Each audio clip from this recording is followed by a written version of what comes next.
মুসলমানই বলি, বাংলাদেশে আওয়ামী লীগ ছাড়া আমি এটাকে একটা ধর্ম হিসাবে দেখি, আর অন্য সব মুসলমান হিসেবেই দেখছি।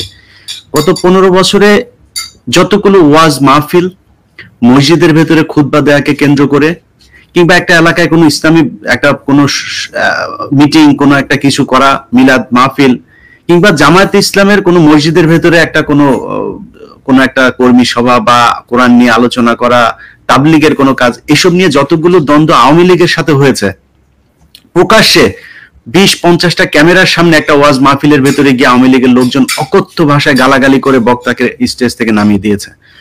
এটা তারা ধর্ম হিসেবে পালন করে। আপনি আল্লাহ রাসূলকে নিয়ে কথা বললে তারা কষ্ট পায় না, আপনি শেখ মুজিবকে নিয়ে একটা কথা, কতজনকে তারা প্রমোট করে, কতজনকে তারা স্পেস দেয় এবং তারা ফিগার তৈরি করার চেষ্টা করে। দেখবেন এটা একেবারে মানে টেক্সট বুক এক্সাম্পল।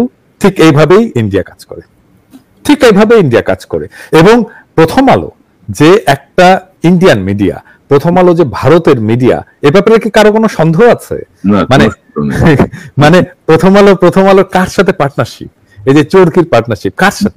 ইন্ডিয়ার সাথে পার্টনারশিপ। তো বাংলা ইন্ডিয়ান হাই কমিশনার বাংলাদেশে কোন মিডিয়া হাউসে যায়, সাইন করে, এমওইউ সাইন করে? প্রথম আলোতে তো, তাই না? আর এই যে ডেইলি স্টার নিয়ে ইদানিং যে খবরগুলো আসছে, ডেইলি স্টারে এই যে আমদি হোসেনের যে একটা স্ট্যাটাস আমরা দেখলাম, যে খুব ভালো ইংরেজি লেখে, সে নামাজ পড়ে, একসময় নাস্তিক ছিল, নামাজ পড়া শুরু করছে এবং তাকে প্রথম আলো থেকে বের করে দেওয়া হলো। হ্যাঁ, ডেইলি স্টার থেকে বের করে দেওয়া হলো। হ্যাঁ, তো মানে যতক্ষণ পর্যন্ত এই সুশীলের যে ভয়েস, এই যে বাঙ্গু সেকুলারদের যে কালচারাল এলিটদের যে ভয়েস, এটা যতদিন পর্যন্ত এটাকে ধ্বংস করা না যাচ্ছে, ততদিন পর্যন্ত আমাদের বিপ্লব হবে না। আমরা রাখতেও পারবো না বিপ্লব, যদি ওদের কর্তৃত্বকে, ওদের মাতবরীকে যদি বন্ধ করা না যায়। আপনার কাছে আবারও আসবো, বাট সামহাও প্রথম আলো ডেইলি স্টার আমাদের সমন্বয়কদের চোখ ধাঁধাই দিচ্ছে। মানে একদম তারাই সুশীল, তারাই বাঙালি জাতির মানে আর কি ভিত তৈরি করবে এমন একটা ধারণা নিয়ে, সাথে ইফতেখারুজ্জামানরাও যোগ দিয়েছে, যে সংবাদটি আমাদেরকে দেখালাম। আপনি দেখবেন এরপরে যে প্রথম মেরিল প্রথম আলো পুরস্কার হবে না, ওইখানে দেখেন কি নাচানাচি হয়, ওই যে মাইয়াদের কাইনে নাচাবে এবং আরো চোখ ধাঁধায় দিবে আর কি। হ্যাঁ, এবং দেখবেন এই ছাত্র আন্দোলনকে সে তার একটা ন্যারেটিভ কিন্তু ওই প্রথম আলো মেরিল প্রথম আলো পুরস্কারের স্টেজে এই ছাত্র বিপ্লবের একটা নতুন ন্যারেটিভ তারা তৈরি করবে। আপনি দেখেন, আমি আজকে বলে দিলাম, আপনি সেদিন করলে আপনি এটা প্রচার করেন, দেখেন এই নতুন ন্যারেটিভ তৈরি করবে। এবং ওই যখন সুন্দরী মাইয়াদেরকে নাচায় যখন করবে না, তখন ওই ন্যারেটিভ আমাদের না, আমরা কোথায় হারায় যাব, হ্যাঁ, ওইটাই তখন স্ট্যাবলিশড হয়ে যাবে। বুঝতে পারছেন? তবে এত সহজে হবে না বিনা, কিন্তু আমি আসছি আবার আপনার কাছে। মিনার ভাই, আপনার কাছে একটু জানি, আপনি শুনতেছেন আলোচনা, রাজনৈতিক বিশ্লেষক, আপনি একটু বিশ্লেষণ করেন। আমাদের কি মনে হচ্ছে আপনার কাছে রাজনৈতিক ভবিষ্যৎ বা সার্বিকভাবে আমরা? ধন্যবাদ কনক ভাই। আমি আসলে মন্ত্রমুগ্ধের মতো শুনছিলাম এই তিনজন বক্তার কথা। শুধু পাঠকদের সাথে সাথে আমারও অত্যন্ত প্রিয়জন আপনারা চারজন। মনে হয় যে অনেক সময় ওনাদের কথাটাই শুনি, আর ওনাদের কথা ধরেই আমি শুরু করতে চাচ্ছি। যেরকম মাহমুদ ভাই যে কথাটা বললেন, যে আসলে নোবডি ইজ ইনডিসপেন্সেবল।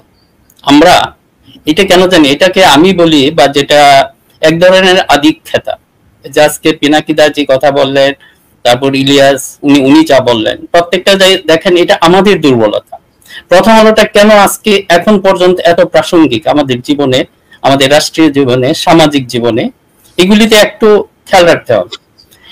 আমরা এই প্রথম আলোর সাথে মাহমুদ ভাই আছেন, বা আমরা সেই সংগ্রাম কিন্তু অনেক আগে থেকে।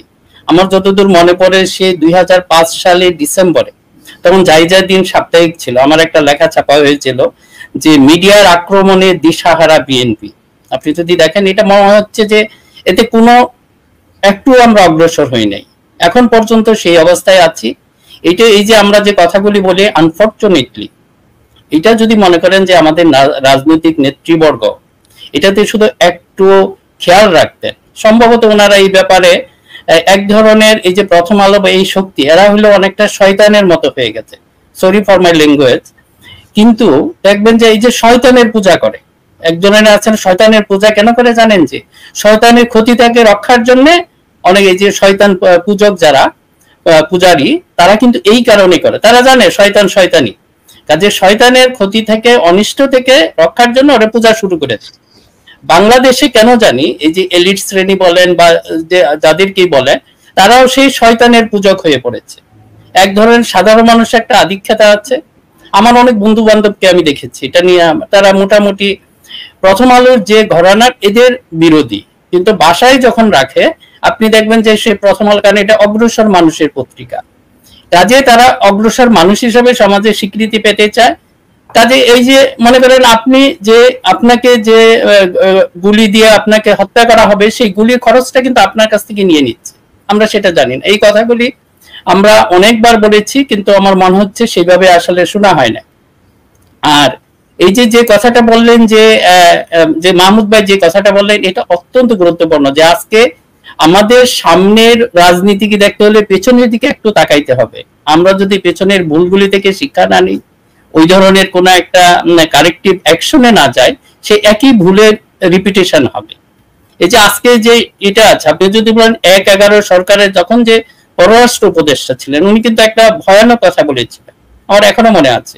উনি বলেছিলেন যে আমরা আমাদের পররাষ্ট্র নীতিকে এমন ভাবে সাজাবো এই দেশে যেন আর কোনো ইন্ডিয়ান বিদেশি বা এরকম কোন শক্তি মাথাচাড়া দিয়ে না উঠতে পারে। চিন্তা করেন, একটা স্বাধীন সার্বভৌম দেশে যে একজন পররাষ্ট্র উপদেষ্টা, ওনারা কোথা কিসের জন্য এসেছিলেন এটা হয়তো আমরা সবাই জানি, এবং উনি কিন্তু যেভাবে যে প্রেসক্রিপশন দিয়ে গিয়েছিলেন, এখনো কিন্তু আমরা সেই পথেই আছি। মাঝখানে একটা বিপ্লব হয়ে গেল, সেই বিপ্লবের দিকে কিন্তু বিপ্লবের যে সেটা প্রতিফলন নাই।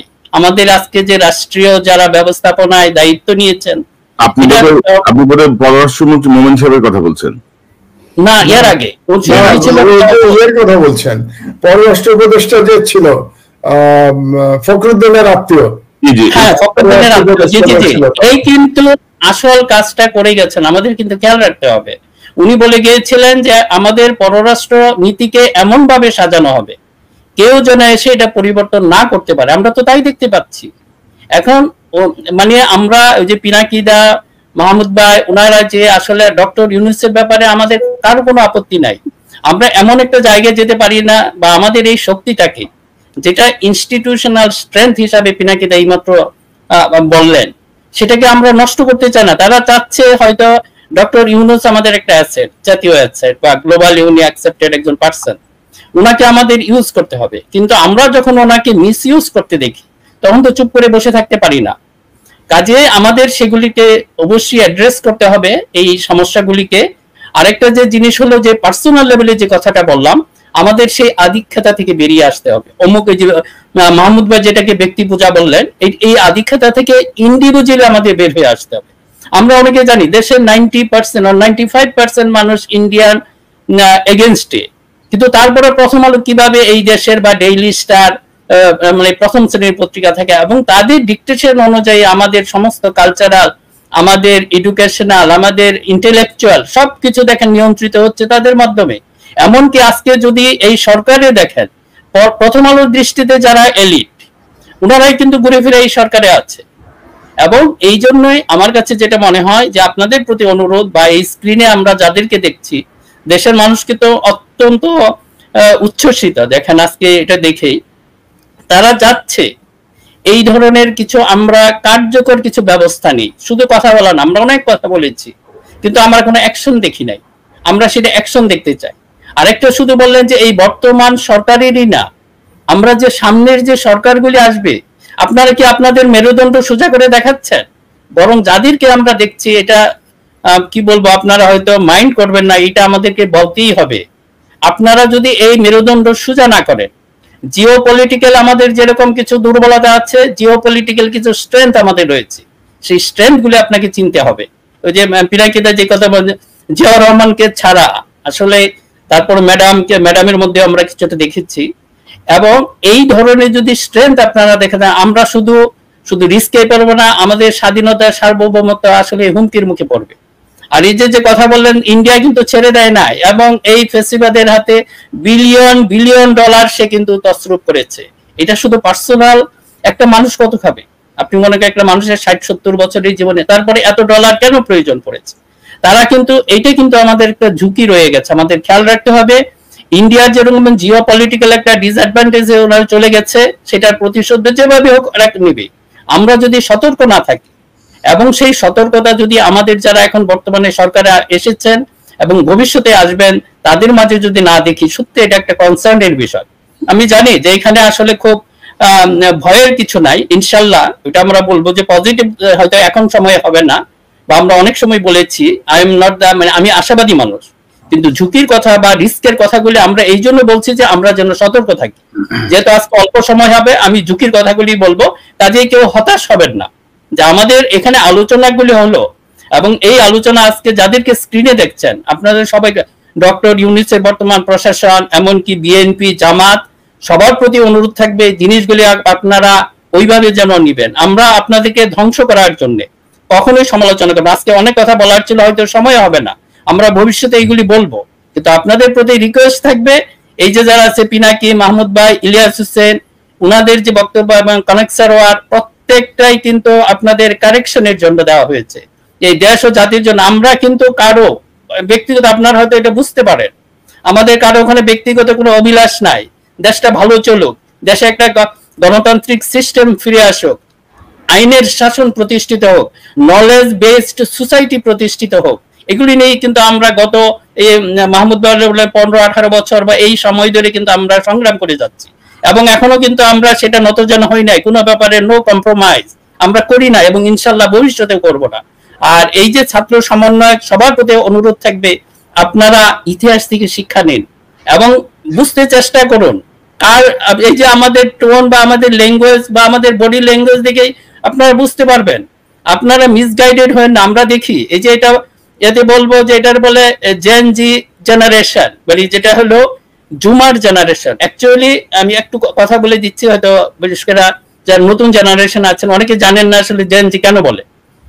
এটা ছিল সে 1946 থেকে 64-এ যাদেরকে জন্ম নিয়েছে তাদেরকে বলা হয়তো বেবি বুমার, কারণ ওই সময় দ্বিতীয় বিশ্বযুদ্ধের পরে বিশেষ করে ইউরোপিয়ান দেশগুলি বা গণতান্ত্রিক যে পশ্চিমা দেশগুলিতে একটা ইকোনমি খুবই বুম করেছিল। এই বিশেষ করে ওই সময় টেলিভিশন এসেছে এবং টেকনোলজিক্যাল অ্যাডভান্সমেন্ট হঠাৎ সাডেনলি হয়ে গেছে, এই জন্য ওদেরকে বলা হয় বেবি বুমার। তাদের জন্ম ছিল 46 থেকে 64। একইভাবে যদি আপনারা দেখেন 96 থেকে 2012 পর্যন্ত যাদের জন্ম হয়েছে ওই বুমারের অনুযায়ী তাদেরকে জুমার বলে, যেহেতু ওই ইন্টারনেট বা জুমিং করে এখন এই জেনারেশন সমস্ত ইনফরমেশন জেনে নেয়, কাজে তাদেরকে বলেন জেনারেশন জুমার বা জেন জি। এখন আমাদের জন্য একটা ভালোই হলো যে 71-এ বা যেটা দেখেন সেখানেও কিন্তু সেই বেবি বুমারদের একটা বিশেষ ভূমিকা ছিল। সব মুক্তিযুদ্ধের বয়স ছিল 20 থেকে 22, and they are all baby boomer. আমরা মার্জিনালি, আমি আর পিনাকি দা হয়তো মাহমুদ ভাই আছেন সেই বেবি বুমারদের মধ্যে, আমরা হয়তো মার্জিনালি একটু সরে এসেছি। উনি 64, আমরা 67, 66। কাজেই এই যে জেনারেশনটা এসেছেন আপনাদের একটা বুঝতে হবে, এই যে ওই স্বাধীনতাটা এসেছে বোমারদের হাতে, বেবি বোমারদের হাতে, আর দ্বিতীয় স্বাধীনতা এসেছে একটা জেনারেশন জুমার, তাদের হাতে এসেছে। হ্যাঁ, এখন যদি এই জন্য বলি এই জেনারেশনটা আমি একটু শেষ করে দিচ্ছি, যে এই জেনারেশনের একটা ভালো বৈশিষ্ট্য যেটা নিয়ে আমি আশাবাদী, যেরকম আমাদের জেনারেশন আমার কাছে মাঝে মাঝে স্পয়েলড জেনারেশন মনে হয়। কারণ হয়েছে কি, আমরা যদি বলে চিলে কান নিয়ে গেছে, আমরা হয়তো কানে হাত না দিয়ে কিন্তু তাড়াতাড়ি চিলের পিছনে দৌড়াই। বাট আশাবাদী হয়েছি বর্তমান জেনারেশন দিকে দেখে তারা কিন্তু আগে প্রথমে কানে হাত দেয়, তারপরে চিলে পিছনে দৌড়ায়। কাজে আমি এই আশাবাদ দিয়েই আমি আমার এখনকার বক্তব্য শেষ করছি, যে এই নতুন জেনারেশন ইনশাল্লাহ আমাদের হয়তো একটা ভালো দিকে নিয়ে যাবে এবং তারা আসল জিনিসটা বুঝতে চেষ্টা করবে, নট কোনো বিভ্রান্তিতে পড়বেন না। ধন্যবাদ। ধন্যবাদ মিনা ভাই। তো মাহমুদ ভাই, পিনাকিরা বলছিলেন যে ফ্যাসিবাদ আর ফিরে আসবে না এবং তিনি ভারতীয় আধিপত্যবাদকে আমাদের ঠেকাতে হবে, এটার ব্যাপারে তিনি জোর দিচ্ছেন। তো আমরা যদি সরকারের দিকে তাকাই আমরা দেখবো যে 111 এটার পেছনের মূল শক্তি ছিল ইন্ডিয়া, ভারত, তাদের প্রতিনিধিত্বের সংখ্যা অনেক বেশি এবং ক্রমাগত এটা বেড়েই চলেছে কিন্তু, এবং তারা কিন্তু বিভিন্ন ভাবে এখানে ইন করছে। তো আমাদের এবং অনেকে বলছেন যে প্রশাসন বা ডক্টর ইউনূস সরকার 4টা ভাগে বিভক্ত।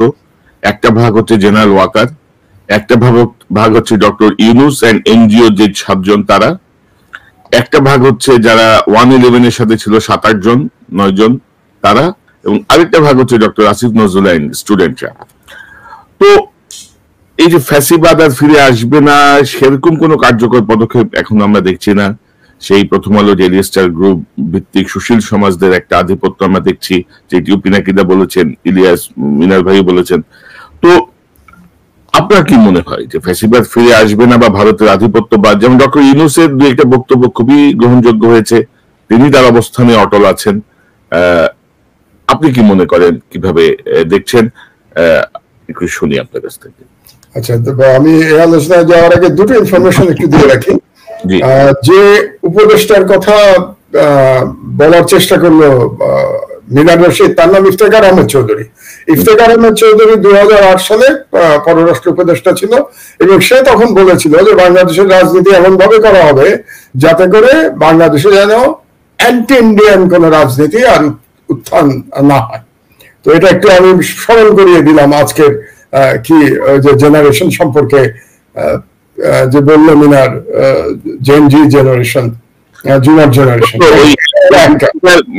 মাহমুদ ভাই, ইফতেখার সাহেবের সহকর্মীরাই তো এখন আবার সরকারে আছেন, এখন সরকারে আছে। তখন পররাষ্ট্র উপদেষ্টা, পররাষ্ট্র সচিব ছিল আজকের যিনি পররাষ্ট্র উপদেষ্টা, তিনি তখন পররাষ্ট্র সচিব ছিলেন। তো এটা হলো লিঙ্কেজ। আর দ্বিতীয় একটা ইনফরমেশন দিয়ে রাখি যে হাসিনার দানব হয়ে ওঠার যারা সহযোগী, তাদেরকে নিয়ে আমি 7 পর্বে এডিটোরিয়াল লিখেছি আমার ইউকের আমার দেশ পত্রিকায়। তো এটা সম্মিলিত করে একটা ছোট আকারে বই প্রকাশ করার উদ্যোগ নেওয়া হয়েছে বাংলাদেশে। আমার দেশের সহকর্মীরা উদ্যোগ নিয়েছে। সম্ভবত এই বইটা আগামী 1 সপ্তাহের মধ্যে প্রকাশিত হয়ে যাবে। বইটার হেডিং হচ্ছে যে ফ্যাসিস্ট হাসিনার দানব হয়ে ওঠার সহযোগী। তো যারা এটা পড়তে চান তারা পড়তে পারেন আর কি বইটা থেকে। আমি সেখানে ভারত হচ্ছে প্রধানতম সহযোগী এবং অন্য যারা মিডিয়া আছে, সুশীল সমাজ আছে, সেনাবাহিনী আছে, পুলিশ আছে, সবার সম্পর্কে আমি লিখেছি, যারা যারা সহযোগী ছিল তথ্য প্রমাণ সহকারে। আচ্ছা, এখন আমি আপনার এই প্রশ্নের জবাবে যাই। পিনাকির সাথে আমি একমত, হাসিনার ফ্যাসিবাদ আর ফিরে আসবে না। এ সম্পর্কে ইনশাল্লাহ আমি একমত যে ইনশাল্লাহ এটা ফিরবে না। হাসিনা এখন স্পেন্ড ফোর্স, হাসিনা কিংবা তার পরিবারের লোকের মাধ্যমে সেই ফ্যাসিবাদ ফিরবে না। কিন্তু ভারতীয় আধিপত্যবাদ কি এখনো দূর হয়েছে? প্রশ্নটা এখানেই যে ফ্যাসিবাদটা তৈরি করেছিল প্রধানত ভারত বাংলাদেশে তার আধিপত্যবাদ কায়েম করবার জন্য। কারণ একটা ফ্যাসিস্ট সরকার যদি ক্ষমতায় থাকে তাহলে আধিপত্যবাদ কায়েম করাটা সহজ হয়ে যায় বিদেশি শক্তির পক্ষে। তো বাংলাদেশ যে 16 বছর ধরে পরিচালিত হয়েছে, পিনাকি যেটা বললো বাংলাদেশ ইন্ডিয়ার ভাসাল স্টেটে পরিণত হয়েছিল, এই পরিণত হওয়ার পিছনে ভারত প্রধানত কন্ট্রোল করেছে বাংলাদেশকে। আর পিছনে ফলোয়ারের ভূমিকায় ছিল কিন্তু আপনার দেশ আমেরিকা। মার্কিন যুক্তরাষ্ট্র তার সাউথ এশিয়ান জিওপলিটিক্যাল স্ট্র্যাটেজির অংশ হিসেবে বাংলাদেশকে ভারতের কাছে ইজারা দিয়েছিল। এটাকে আমি ইজারাই বলবো। সেই 2014 সালের ভুয়া নির্বাচন একদলীয়, 2018 সালের মধ্যরাতের নির্বাচন এবং 2024 সালের আবারও দামি নির্বাচন, এগুলো আমেরিকা সহ্য করে গেছে। অনেক কথা বলার পরেও কোনো অ্যাকশন নেয় নাই। তার প্রধান কারণ হচ্ছে ভারত, তার যে স্ট্র্যাটেজিক রিলেশনশিপ। সুতরাং ভারতীয় আধিপত্য বাংলাদেশের উপরে ছিল, এখন সেটার মুঠি একটু আলাদা হয়েছে, কিন্তু মুঠি একেবারে আমরা বিদায় করতে পারি নাই। কারণটা হচ্ছে এই প্রথম আলো জাতীয়, এরাও কিন্তু ইনস্টিটিউশন। একটু আগে ইনস্টিটিউশনের ব্যাখ্যা দিচ্ছিল পিনাকি, চমৎকার ব্যাখ্যা দিয়েছেন। প্রথম আলো কিন্তু একটা ইনস্টিটিউশন। আপনি শত্রুপক্ষের হতে পারে, কিন্তু ডেফিনেটলি প্রথম আলো ইজ এ ফর্মিডেবল ইনস্টিটিউশন, এটা আমাদের মনে রাখতে হবে। তো এই ইনস্টিটিউশন গুলো তৈরি করেছে কে? ভারত এবং আমেরিকা, দুই দল মিলে তৈরি করেছে প্রথম আলো ডেইলি স্টার। এটা আপনাদের ভুলে গেলে চলবে না। আপনাদেরকে একটা পুরনো কথা আমি বলে রাখছি জানার জন্য, এই আজকের যারা ইয়াং ছেলেপেলেরা সরকারে বসেছে তাদেরও এটা শোনা দরকার। আমি যখন প্রথমবার জেল থেকে বেরোলাম 2011 সালে, বেরোনোর পরে মার্কিন যুক্তরাষ্ট্রের একজন সহকারী মন্ত্রী আসলেন বাংলাদেশ ভিজিটে, এবং মন্ত্রী আসার পরে সেই মন্ত্রী একটা মিটিং এর আয়োজন করলেন, মিডিয়া মিটিং। কোথায় জানেন? ডেইলি স্টার অফিসে। এবং সেই মিটিং এ তখন মিডিয়া সেল দেখতো প্রথম আলোর, পিনাকি চিনবে, আনিসুল হকের স্ত্রী, আনিসুল হক বলতে প্রথম আলোর আনিসুল হক, তার স্ত্রী মিডিয়া উইং এর চিফ ছিল, তার নামটা আমি ভুলে গেছি ভদ্রমহিলা। তো তিনি আমাকে ফোন করে বললেন যে মার্কিন মন্ত্রী আপনার সাথে দেখা করতে চায়, আমাদের একটা অনুষ্ঠান হবে প্রথম আমার কোথায় ডেইলি স্টার অফিসে, তো ওখানে আপনার দাওয়াত। তো আমি তাকে বললাম যে আপনার মন্ত্রীর দাওয়াত ডেইলি স্টার অফিসে কেন? আর আমিও তো একজন সম্পাদক, আমি কিন্তু তখন আমার দেশ চালাচ্ছি, মানে তখন আমার দেশ বন্ধ হয়নি, ওই গ্যাপটার মধ্যে প্রথমবার জেল এবং দ্বিতীয়বার জেলের যে 1.5 বছরের গ্যাপ তার মধ্যে আমি বললাম আমিও তো এক সম্পাদক, আমি কেন আর এক পত্রিকার অফিসে গিয়ে আপনার মন্ত্রীর সাথে দেখা করবো? আপনারা কোনো নিউট্রাল জায়গায় অনুষ্ঠান করছেন না কেন? ইয়েতে কি সোনারগাঁ হোটেলে করছেন না কেন? আমাকে কি বললো জানেন?